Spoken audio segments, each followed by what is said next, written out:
We have in India Fire and Security Association of India. I've been president for that for 3 years, and now I am international president for the society. I have 5 offices in India. My office is currently doing more than 300 projects of varied natures.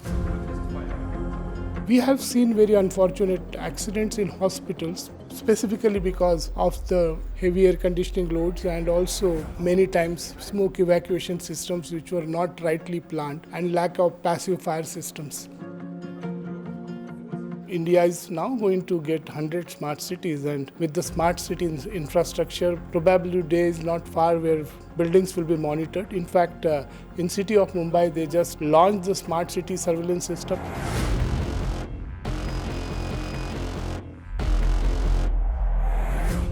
I personally feel that a company like Bosch will be successful because of the openness in protocols where connectivity and communication will be extremely good. I was looking for such products specifically for large industries, convention halls, and also for temples we are creating across the globe.